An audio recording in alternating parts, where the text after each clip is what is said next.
আসসালামু আলাইকুম রহমতুল্লাহি ওবরকাতু। আজকে আপনাদের সামনে আঙ্গুর গাছের ফুটিং বাড তৈরি ফুটিং বাড ফরমেশন নিয়ে কথা বলবো, যা মূলত এপ্রিল প্রুনিং হিসেবে পরিচিত।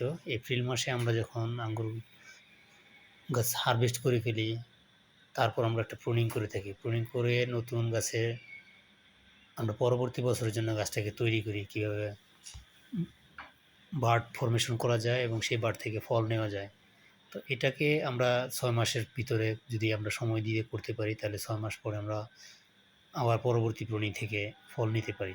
তো সাধারণত আমাদের দেশে ভালো ফলন পেতে হলে ১ বছর পরে আমরা সাধারণত ফ্রুট প্রুনিংটা করে থাকি।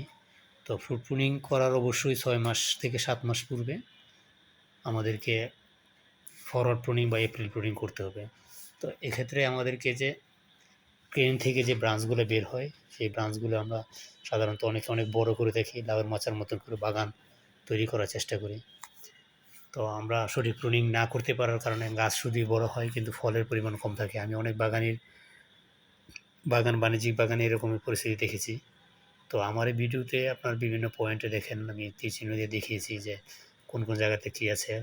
সাইড ব্রাঞ্চে যে শুটগুলো আছে, সেই শুটগুলোকে আপনারা কীভাবে ভেঙে দিবেন, এবং ব্রাঞ্চের শুরু থেকে গুনে ৭ পাতা রেখে তার পরবর্তীতে চিমটি কেটে দিবেন অথবা কেঁচিতে কেটে দিবেন। তার পরবর্তীতে আবার যদি কাটার প্রয়োজন পড়ে তাহলে আবার ৫ পাতা অথবা ৭ পাতা, এরপরে আবার যদি প্রয়োজন পড়ে তাহলে ৫ পাতা বা ৭ পাতা, এভাবে আপনারা কাটতে পারেন।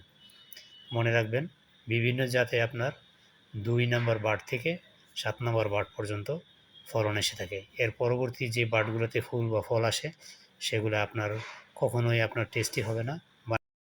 দেখে না বুঝতে পারেন তাহলে কমেন্টসে জানাবেন, আমি বিস্তারিত ব্যাখ্যা দিব।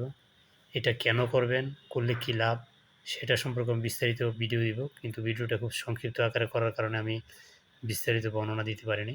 কিন্তু আমার বিশ্বাস যে ভিডিওটা দেখলে আপনারা ভিডিওর যে উদ্দেশ্যটা, কী কারণে ভিডিওটা করা হয়েছে, কেন আপনারা করবেন, তা বুঝতে পারবেন।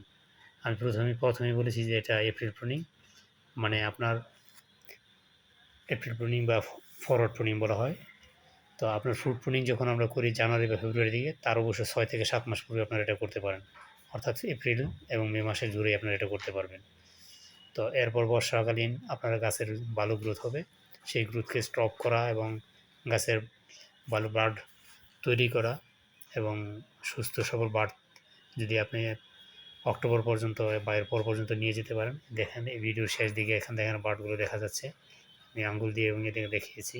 এরকম বাড আপনার ব্রাউন কালার হবে এবং আস্তে আস্তে পুরো ব্রাঞ্চটা ব্রাউন হবে।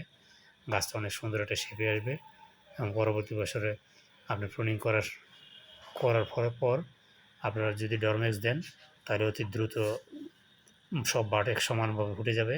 সব বাড সমানভাবে ফুটলে বাণিজ্যিক বাগানের সকল বাডের ফুল একসাথে হবে। ধন্যবাদ সবাইকে। আসসালামু আলাইকুম।